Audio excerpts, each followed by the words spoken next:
Nasir, he's en route. It's okay. I'm in no hurry. Okay. So anyway, so this is letting us know, okay, I was telling them the history of Prophet Muhammad. In the early years, the people would be in the prayer line, drunk, you know. And that went on for 20 years until, he went to the seven heavens and he got the revelation, you know. And so now in our culture, most people don't know that history. And in the culture, there's so many people smoking reefers and ganja and this, that, nothing. Supposed to be Muslim cultures, etc., etc. So the question came up, and I said, any answer that you may have for any question should be found in Quran or Hadith for us as Muslims. You know, now if you can't find it in there, then you ijtihad, you know. But for the majority of the questions, you actually can find it in the Quran. You know. Now, so anyway, it says that that you should do what? You should avoid it, right? But now, let's go down. Now, can you go down one here now? Now, I'm gonna do English. I'm not right. Yeah, that's right. So now, what does it say now? Right here. I'm gonna let you read the English. Come on. Shaitan only intends to cause English and you. Oh, there he is. With hot. You see now? So the intoxicant, what's the purpose of it? It's right there in the Quran. To do what? Cause enmity and hatred, right? Main problems. Yeah. But Allah is revealing you what is the motive in the Quran. See, most of us don't know how to read the Quran. We just read in English. You can't just read English. You have to go for the hikmah. It says yuzaki him, and the Prophet does what? He purifies him. Yu'allimukum al-kitaba, and then next what does he do? He teaches them the book, what we doing now. Well, what? Hikmah. See? So now we read in the English, right? But it says, well, hikmah. Hikmah means the logic. You just can't read the English. You just can't read the Arabic. You got, what is the point of it? If I can't take intoxicant, what is the point? What is Allah trying to protect me from? Okay? So what this is letting you know that Shaitan is using this to control you, where you have lost control over yourself. Listen, look. If I'm imitating you, right, and you want to walk, don't you walk without guessing? Do you say, ooh, let me throw the dice to see if I can take my next step? Do you do that? No. You don't do that. But yet Satan is letting you do what? Gamble. You understand now? So he's taking you from your exactness that Allah gave you. Exact. You know exactly what to do. See? But now, let's throw the dice. Let's see if this is going to work out for me. The same man who can guarantee himself that he can walk, now he got to read the astrology column in the newspaper. You know what I'm talking about, astrology? And you read astrology, see what am I supposed to do today? So all of these things are mechanisms that he uses to do what? To control and to divide the people. I'm giving it to you in modern science, what they're doing. Astrology is not astronomy. This is what most people don't understand. That, well, it's okay to read astrology. It's not okay. The only thing you can read in the religion is astronomy. Astronomy is the study of the science of the movement of the stars. You see? You follow? Why? Because that's going to tell you your climate conditions. That's going to tell you when you can plant your harvest. You see, you're reading the moon. You know what I'm talking about? The phases of the moon and the sun? Okay, that tells you how to plant your crops, so on and so forth. So that's astronomy. That's not astrology. There's a difference. I'm trying to show you how the language is and what Satan uses to confuse people. So now look, here I am now, look. Look, I'm trying to show you. Kaifa, he allowed creatures in the wombs of our mothers, Kaifa Yashar, as he pleases, in here. Okay? So we tell the sisters, we say, look, we say, sister, give me a boy. You know what I mean? It's what we guys would tell the sisters, our wives. I know I did that. I want a son. And when my daughter was born, I got mad at her. You understand? That's superstition and ignorance. What does the Quran say? See? This is what I'm at. Look, I'm telling you. I'm telling you, the average brother right today, if he's not in touch with Islam, he will look, I want you to give me a boy. He'll say that to his wife.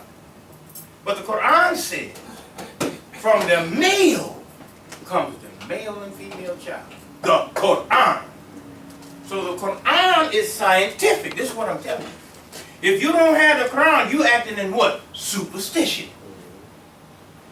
So now she's pregnant. You say, I want a boy, I want a boy, right? Then the girl is born, then you want to jump her and leave her and divorce her. Not knowing that the Quran says that Allah made the male to determine if the child going to be a female or a male. Who does the determination? The male.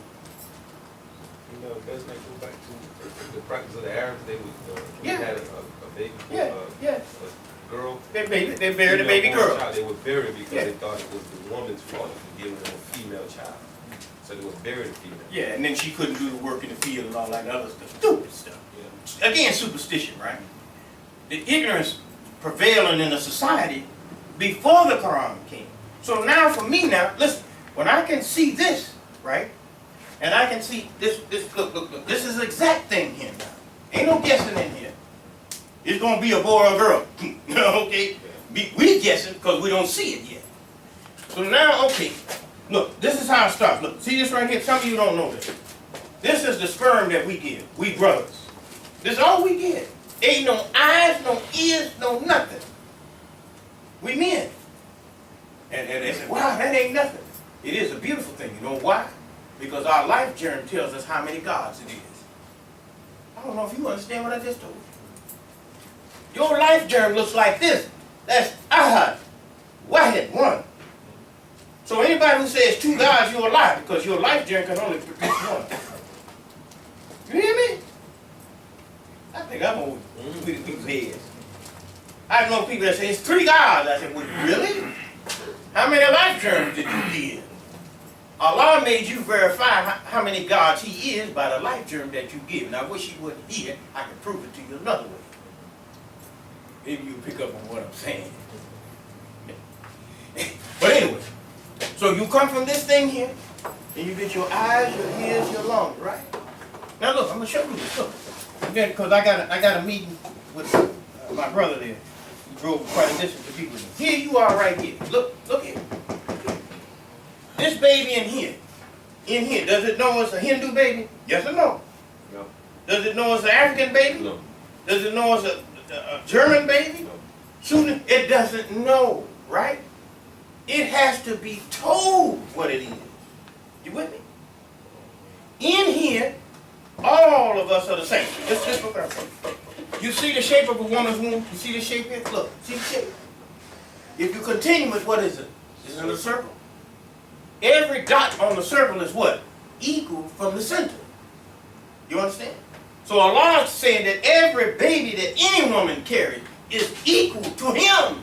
Not superior, not inferior to another human being. All equal on the dot. This is what this is saying. The curvature, right? Okay. So I'm telling him he's not married. I'm telling him he got to get married. Give him a wife, kids. No, this going to make more sense. You be like, give me some more.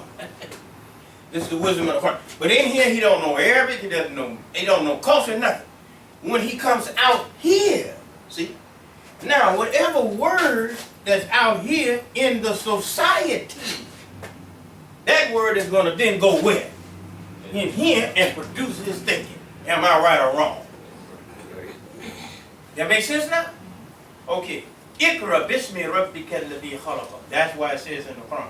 Read in the name of the Lord. Why? Because other cultures are going to put words in you. And Allah wants you to have what? His word. Right. Why? Because in here, once you get a word in here, and I'm saying this, Aaliyah and others, you know this. You have W-O-R-D, W-O-R-D. I'm going to show you this in English, and I'm going to show you this in Arabic. Only thing I have to do here is put the letter what? L. And what do I have? World. So the world that you live in up here is created by what? The words you get down here. Now, how do you say he knew something in Arabic? How do you say it? You know it. You say it all the time. Yes. You say what? Ali man. Ali man. What does that mean? He knew. He knew. Then we say Allah is what? Alamin. Yeah. No, he's a Rabbil what? He's a Rabb what? Alamin. Now, right? Look, here's what I'm trying to show you. You see the ayin here? Some of you don't know Arabic. That's why you got to know Arabic. Don't you have the ayin here? You see the lamb here? You see the lamb there? You see the M here? The M there. Don't go to sleep on me. What this is saying, look, what this is saying is that this is world. See, this is what I'm trying to show you. This is how you say worlds. And this is how you say he knew something. Okay? This one, this form here. So what it's telling you is that a man has an idea, but his idea wasn't first. The world is first. See, any of you, look, if I ask you, what came first for you? Your nature or your thinking? You see what I don't know if you understand what I'm asking you. I say, was your nature first or your thinking? Your nature was first before you ever started thinking. That's the nature to breathe, right? The nature to digest. You understand what I'm saying? The nature to pass your urine and your feces. All that nature was there. Then later on you started thinking. Right? 6 years old, 5 years old. So in Islam it's telling you when you study the world that Allah made, then the world He made will give you the correct thinking. But then when you come into our culture, man's culture, then man's culture is going to give you what? A word that's going to do what? Form your mind. Now listen. You live on the earth. You with me now? Listen, understand my language. Cause I'm on the earth now. See? Did a blade of grass ever do me wrong? Huh? Did water ever lie to me? So what is that? That's the earth, right? You with me? And Allah says, Allahu khalaqas samawati wal ardi. Allah, khalaqas, He created as-samawati, the skies, wal ardi, and the earth, bil haqqi, in the truth. So material matter was not going to deceive you. Allah says the culture that is built, or the civilization is built on the matter that deceives you. So you go around grass all day long, it ain't going to lie to you. You go lean on a tree, it ain't going to fall off and kill you. But a man's culture will lie to you and kill you. So this is what, so now I got a question. The question was earlier. What's wrong with reefers? You know, just as an example. Or alcoholics, you weren't here. Beautiful question. We want these questions out from Muslims, because it's bothering Muslims. And the question was, there are Muslims all over the world. They've been smoking ganja and reefer and so on and so on for thousands of years. This is true. But does that make it right? Numbers is not right. Okay, now, so if that's the case now, look. I'm a surgeon. No, I'm a real life. Some of y'all don't know that. I'm a real surgeon. So say you got it on an operating table. Listen to me. Say you're on an operating table, right? You got to have a very serious surgery. Look, I got to cut you right here. This is what I do. And if you got cancer here, this is internal jugular artery. You've heard of that, right? And the internal carotid artery. Okay, sometimes we have to cut in here. 2 big veins here. And we got to remove the cancer. You understand? You know how delicate that is? And I'm your surgeon now. And I'm going to do your surgery. And I'm going to talk like you. Ain't nothing wrong with no ganja. But I'm doing your surgery. Man, I got one this thick. Andre, you ready? So, you know we usually knock you out, but I'm going to keep you awake. Okay. So you laying on the table. And I get ready to take your artery and vein out here, right? But I start down here. You get it now? So this is what the Quran is talking about. That the average little person cannot make these kinds of analogies. So they don't see nothing wrong with it. Because it feels good. Allahu Akbar. But what it's doing, subconsciously, is making the person to gamble, to take a chance when he never took a chance in his earlier life. How does he come from a little baby, guaranteed? Now he's 20 and 30 and 40, and he can't guarantee what he's going to do next. He can't guarantee his next step. Why? Because he's no longer himself, he's somebody else's word.